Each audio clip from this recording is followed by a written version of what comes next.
Allez, je commence avec le signe des béliers. Alors, on commence par la première ligne et nous avons, hop, la carte 42 du couple.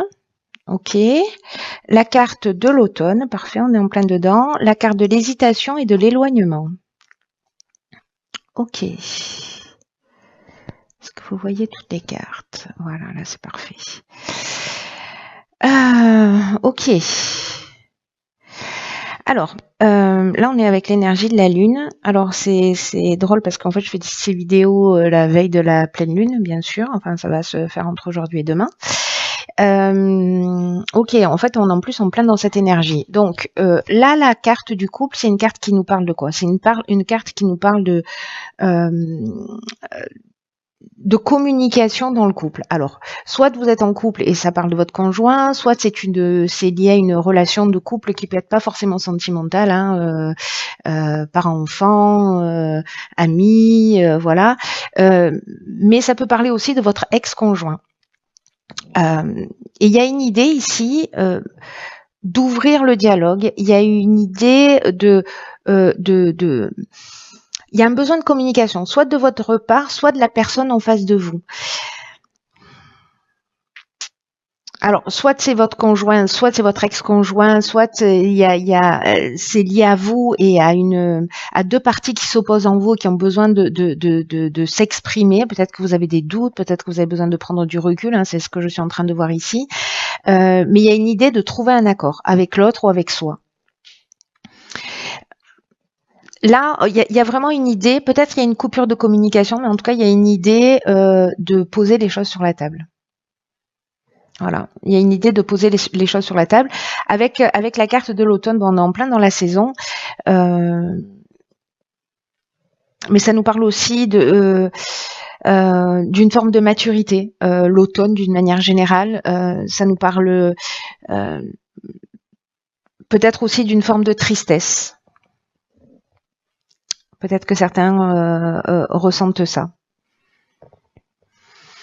Alors avec la carte de l'hésitation, précisément, on est dans une forme d'incertitude. Peut-être que l'on doute, peut-être qu'il y a une remise en question, peut-être qu'il y a aussi de la suspicion dans le couple et que peut-être on a besoin de poser aussi les choses sur la table. Peut-être qu'on se sent un peu plus fragile dans ce changement de saison, sur cette période-là en particulier. En tout cas, il y a alors soit il y a une séparation qui est déjà en cours et qui est en train de s'acter pour certains d'entre vous, mais ici on a avec la carte de l'éloignement, donc on a cette séparation, mais on a une forme de détachement ou peut-être de libération, de faire une coupure justement pour prendre le temps de réfléchir à ce qui est juste ou pas. Mais si vous avez des doutes, si vous avez des questionnements avec une personne, que ce soit votre conjoint, votre ex-conjoint, que ce soit un membre de votre famille, un ami, etc. Bref, tout ce qui est en relation à l'autre, il y a quand même une idée de mettre les choses sur la table. Alors soit c'est peut-être la personne en face de vous qui a besoin de communiquer, c'est vous qui fermez la porte, soit c'est vous qui avez besoin de communiquer. En tout cas, il faut créer cet événement, soyez réceptifs, parce que la communication, le principe de la communication, c'est qu'il y en a un qui parle et l'autre qui écoute. Donc s'il y en a un qui est fermé, voilà, j'ai l'impression qu'il y a quelque chose qui ne peut pas avancer. Peut-être que c'est suite à une conversation, mais comme c'est l'énergie générale, peut-être que c'est suite à une conversation que vous décidez de prendre cette distance et ce recul et peut-être l'idée de la séparation, ou alors vous êtes, pour certains d'entre vous, en train de réfléchir à ça.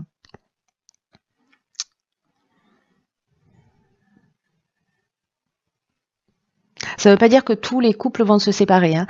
Là, on est en train de parler de relations où il y a besoin d'une communication, où il y a peut-être une tension, où il y a peut-être peut-être des choses à mettre à plat et peut-être prendre un peu de distance et de recul. Parfois, ça permet de réfléchir, ça permet de et puis de revenir et puis de mettre les choses sur la table. Voilà. Donc il n'y a pas forcément, il peut y avoir séparation pour certains d'entre vous, mais c'est pas obligatoire. Hein. Là, l'idée générale, c'est il y a besoin de communiquer pour trouver des solutions, ou en tout cas pour exprimer ce que l'on a sur le cœur, ou écouter ce que l'autre a sur le cœur. Voilà. Alors, que nous réserve la deuxième ligne? Ok, donc ici on a la carte 39 des imprévus. Ok, alors, waouh. Là on a la carte de l'errance. Hop. Mais là, on a la carte de l'abondance et on a la carte des présents. Oh, c'est une énergie vraiment très intéressante. En fait, l'association de ces trois cartes avec la carte de l'imprévu, je vous explique tout de suite pourquoi. Parce que la carte de l'imprévu, elle nous dit, il y a peut-être des surprises, des choses auxquelles vous n'aviez pas pensé, qui vont arriver dans votre existence. Et on vous demande en fait ici de garder le cap. Parce que la vie, elle nous met face à des événements qu'on n'a pas forcément imaginé, qu'on n'a pas forcément voulu, qu'on n'a pas souhaité, et que malgré les apparences, et c'est pour ça que c'est intéressant qu'en fait ces cartes elles sortent de cette manière-là, c'est que malgré les apparences, il y a de nouvelles opportunités qui sont cachées derrière. Donc là, on vous dit, quoi qu'il en soit, restez concentrés sur vos rêves, sur votre chemin, observez les changements avec équanimité et faites-le d'une manière, voilà, ces changements qui sont inattendus, qui sont peut-être soudains, comme des occasions de grandir et d'apprendre. J'ai entendu ou j'ai lu récemment une phrase. Je crois que c'est de Paul Coelho qui disait, alors peut-être que je vais la déformer, hein, m'en veuillez pas, mais en gros ça disait que parfois il y a des tempêtes dans la vie, enfin qu'on peut vivre des tempêtes comme des destructions, mais parfois elles sont là pour nous dégager le chemin. Vous voyez les tempêtes que l'on vit qu'on peut vivre dans l'existence. Parfois elles sont là pour détruire, mais parfois elles sont aussi là pour dégager l'espace devant soi. Et donc il y a quelque chose de cet ordre-là pour moi qui résonne en fait dans ce tirage, parce que la carte de l'errance, effectivement, j'ai l'impression qu'on peut se sentir perdu parce que c'est ce dont ça nous parle. Peut-être qu'il y a quelque chose de surprenant qui va se produire, ou peut-être de quelque chose d'un petit peu rapide et qui va qui fait il va y avoir une forme de voyez, de perte de repère. Peut-être une forme aussi de repli sur soi avec la carte de l'éloignement et du recul qu'on a vu tout à l'heure. Ça peut nous parler aussi de ça. Peut-être qu'il y a un manque de lucidité aussi, c'est-à-dire qu'on va pas forcément immédiatement voir ce qui se cache derrière ces imprévus. On va peut-être pas super bien les prendre. En fait, voilà, il y a des repères qui vont s'écrouler, mais du coup, c'est un peu comme des murs qui s'effondrent, mais ça va vous permettre de voir l'horizon plus clairement. Parce qu'avec la carte de l'abondance et la carte des présents, j'ai envie de vous dire, c'est la fête. Parce que derrière ces imprévus précisément, même s'ils sont un petit peu déstabilisants, d'ailleurs on vous dit gardez le cap, parce que gardez le cap. Je vous engueule un peu, hein. Parce que là on a la carte de l'abondance. La carte de l'abondance, elle nous parle de confort, elle nous parle de bien-être, elle nous parle aussi de récolte, du sentiment d'être comblé et de chance. C'est-à-dire que même si c'est imprévu, même si vous n'aviez pas attendu, même si ça ressemble à une tempête, ça va vous dégager l'horizon. Voilà, donc ce n'est que temporaire. Vous voyez, il y aura un autre jeu. Pour moi, ce serait la carte des nuages, c'est-à-dire qu'en fait, oui, ça c'est un peu couvert, mais derrière les nuages, il y a toujours le soleil, quoi que on puisse voir. Et là, cette carte de l'abondance, elle nous parle de ça. Et la carte des présents, il y a une idée de cadeau. Il y a une idée de récompense. Vous voyez, c'est un peu comme un cadeau qui nous tombe du ciel. Voilà, j'ai l'impression que soit ça va naturellement vous paraître comme quelque chose de positif, voilà, parce qu'il n'y a pas de résistance et parce que vous suivez le flot, soit ça peut être tellement surprenant ou déstabilisant qu'il va y avoir un temps comme ça d'instabilité, mais qui, pour reprendre ses marques et ses repères, et vous allez percuter sur ce que ça peut représenter en termes d'opportunités. Voilà. En tout cas, si certains d'entre vous vivent cette situation, parce que j'ai l'impression que ce tirage, il s'adresse à une personne en particulier pour pas qu'elle perde le nord et pour pas qu'elle perde ses objectifs de vue, ni ses rêves, ni son courage, ni quoi que ce soit, quoi qu'il se passe dans sa vie. C'est vraiment un mal pour un bien. Je crois que cette expression, elle a jamais pris autant de sens que dans ce tirage. Enfin bon, là, je m'emballe, mais mais bon, remarquez que c'est notez que c'est super quand même chirurgical. Alors, ici, nous avons encore de la communication avec la carte du dialogue. Ok, alors, ici, on a la carte du jugement. Pof. Bilan, état des lieux.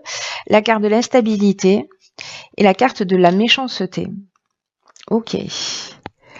Alors, hop, recentrage.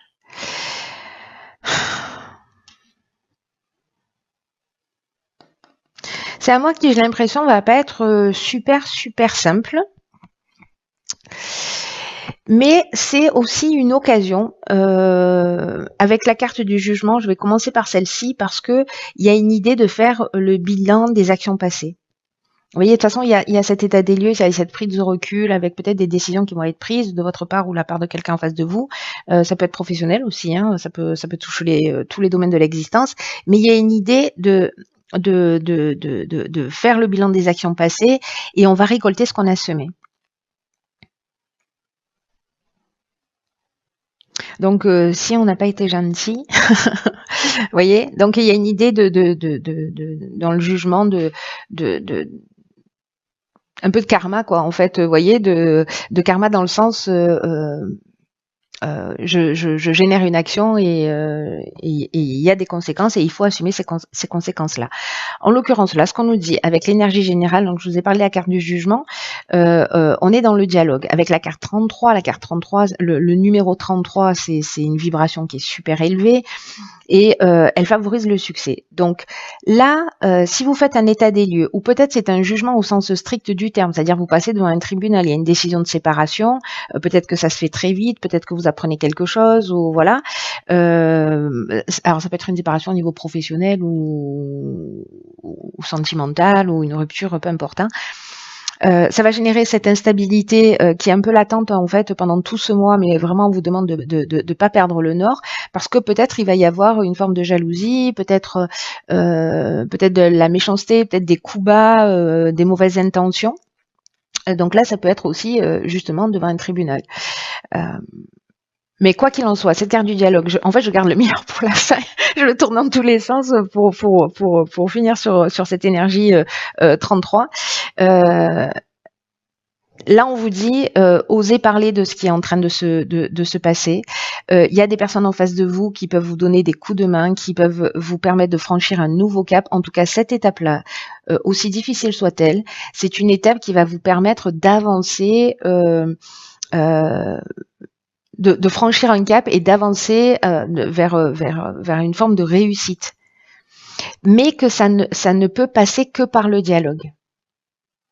Là, on vous dit, si vous êtes en train de vivre ça, ne restez pas seul dans votre coin. Il y a des gens qui sont là pour vous aider. Alors, je sais pas, ça peut être des conseillers, des avocats, des thérapeutes, des amis, des frères, des sœurs, des parents, je ne sais pas qui. Mais il y a des gens qui sont là pour vous aider à traverser cette situation, en tout cas peut-être à mieux la comprendre. Pourquoi vous vivez ça? Peut-être que c'est vous qui avez ces mauvaises intentions par rapport à quelqu'un parce que peut-être vous vous êtes senti trahi, etc. Mais là, en fait, il y a une occasion de s'élever. Vous voyez, il y a une occasion d'apprendre quelque chose sur soi, sur l'autre, sur le pourquoi des événements et de faire ce bilan. Voilà, en se disant finalement, voilà, j'en suis là parce que. Comment j'ai, à un niveau plus subtil, comment j'ai induit ce qui m'arrive, pourquoi je le vis, qu'est-ce que j'ai à apprendre et qu'est-ce que ça me propose. Voilà. Intéressant. Alors, je suis curieuse de savoir ce que nous réserve la carte des portes de l'intuition. La place. Ok. Ouais, finalement, en fait, c'est extrêmement bien résumé. Dès que vous êtes à votre juste place, vous éprouvez un profond sentiment de paix intérieure. Olé. Ok. Alors cette carte de la place, elle nous parle. Alors c'est vraiment très intéressant. Vous allez comprendre la subtilité du tirage. Enfin, j'espère.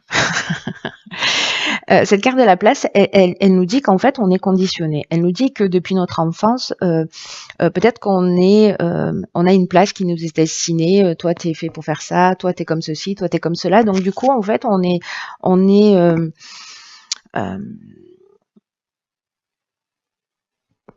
on est conditionné à être un certain type de personne, voyez, avec un certain type de comportement, avec un certain schéma de vie. Et là, en fait, l'idée, c'est de s'interroger pour savoir au niveau social, au niveau conjugal, sur la place que vous occupez actuellement dans cette vie.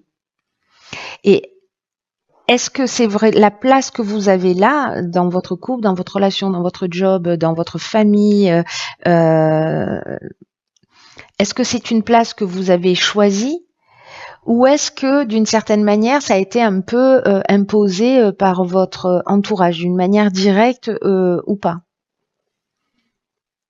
Peut-être que finalement vous rêviez, je vous donne un exemple, de voyager, d'être libre, etc. Mais que voilà, il faut se marier, il faut faire des enfants, avoir une maison, un chien, une balançoire, etc. Et que finalement ça répondait pas réellement à vos aspirations, mais que vous avez suivi comme ça un schéma de reproduction. Donc c'est juste un exemple. Hein. Ça peut prendre de multiples formes, mais c'est juste pour vous donner une idée. Est-ce que finalement dans votre vie vous êtes ce qu'on fait tous, hein, plus ou moins, mais c'est intéressant de se poser la question pour reprendre son chemin et en tout cas répondre à ses attentes réelles, à ce qu'on a dans le cœur, à ses aspirations. C'est peut-être un temps pour ça aussi. Est-ce que on s'est adapté faute de mieux? Et là, toutes les prises de conscience qui vont découler de ce type de questionnement, ça va nous permettre de réajuster les choses plus en conformité avec qui on est. Dans le cas où vous avez l'impression de ne pas avoir la vie qui vous correspond. Hein. Et ce que nous dit cette carte aussi, c'est que s'il y a ce décalage dans notre vie, c'est aussi parce que d'une certaine manière, on l'entretient justement par tous ces conditionnements ou parce que voilà, c'est sa faute de mieux. Je le vois beaucoup dans les couples qui restent ensemble, qui sont pas forcément heureux, mais c'est mieux ça que d'être seul, par exemple. Vous voyez. Donc ça peut prendre plein de formes différentes. Ça, dans l'activité professionnelle, c'est pareil. Voilà, on a besoin de manger, etc. Et on va supporter des choses qui sont un peu compliquées, où il n'y a pas forcément du respect ou de l'attention ou de la valorisation, mais parce que c'est faute de mieux. Et là, il y a peut-être une idée maintenant d'arriver à une espèce de croisée des chemins. Où certains d'entre nous allons prendre conscience qu'on n'est pas forcément à la bonne place pour nous. Et là, cette carte, ce qu'elle nous dit quand même, c'est que on a la capacité de transformer notre réalité en étant fidèle à nous-mêmes, à ce qu'on veut réellement. Mais il faut d'abord se retourner vers soi pour se dire, OK, qu'est-ce que je veux vraiment? Ce que je le fais pour moi, je le fais pour les autres. Je me maintiens dans cette situation pour moi, pour pas blesser, pour faire plaisir. Quels sont mes désirs, quels sont mes projets, quels sont mes rêves et qu'est-ce que je fais pour avancer dans cette direction. Waouh, comment vous dire? Encore une fois, passionnant pour ceux pour qui ça résonne. Mais en tout cas, il y a une idée, enfin moi je trouve ça juste génial. Hein. Ça dépend toujours de comment on prend les situations, mais moi je trouve ça juste génial parce que c'est comme une occasion de se dire, OK, voilà, j'ai pris une route, peu importe le temps qu'elle a duré, mais finalement, je me rends compte aujourd'hui que voilà, c'était confortable, mais que finalement, je suis pas dans mon épanouissement et donc du coup, je vais plutôt prendre ce chemin. Ou qu'est-ce que je fais? Voilà. Et en tout cas, je me pose des questions pour regagner ma place, pour récupérer mon chemin et en tout cas quelque chose qui nous rend heureux. Voilà, et pas faire les choses par défaut. Et vous voyez, cette carte, en fait, ce qu'elle propose aussi, si ça vous tente de faire l'exercice, c'est de noter par écrit, de faire un état des lieux un peu de quelle place vous occupez dans votre famille, dans votre couple, avec vos amis, dans votre domaine professionnel. Et vous les notez de 1 à 10. Voilà, en termes de satisfaction ou de sentiment d'être à sa place. Et aussi de faire le choix, à un moment donné, de décider des changements que vous avez à effectuer pour réajuster les choses, pour qu'elles soient plus en accord avec qui vous êtes. Et vous trouverez le courage, hein, vous êtes des béliers, hein. On est des béliers. Donc on trouvera le courage de faire changer les choses pour qu'elles avancent dans la direction la plus juste, la plus saine pour nous. Voilà. Voilà, cher bélier, écoutez, tirage intense. On peut pas dire moins. Dites-moi si ça résonne pour vous. Alors souvent c'est à la fin du mois que vous m'écrivez pour me dire comment ça a fonctionné. Bon, c'est vrai que c'est un peu plus sur les chemins de vie que vous faites ça, mais aussi sur les tirages astrologiques, c'est toujours intéressant parce que parfois ça résonne pas dans l'instant, mais à la fin du mois on comprend un peu le sens en fait de ce qui s'est passé. Mais quoi qu'il en soit, les personnes pour qui ça résonne, voilà, n'hésitez pas à partager. Je réponds pas vraiment aux commentaires, mais je les lis tous, ça c'est sûr. Mais j'ai vraiment plus du tout le temps en fait de répondre, mais je prends quand même le temps de les lire. Voilà, vous écrivez pas pour rien dans le vide. Voilà, je voulais juste dire aussi que je trouve ça génial. Je sais pas si je l'ai déjà dit, mais que vous vous souteniez les uns les autres. Voilà, je trouve ça super beau. Je vois quand vous vous encouragez, quand il y a quelqu'un qui va pas très bien, etc. Voilà, c'est très chouette et continuez parce que c'est ça la beauté de la vie aussi. Allez, j'arrête de parler.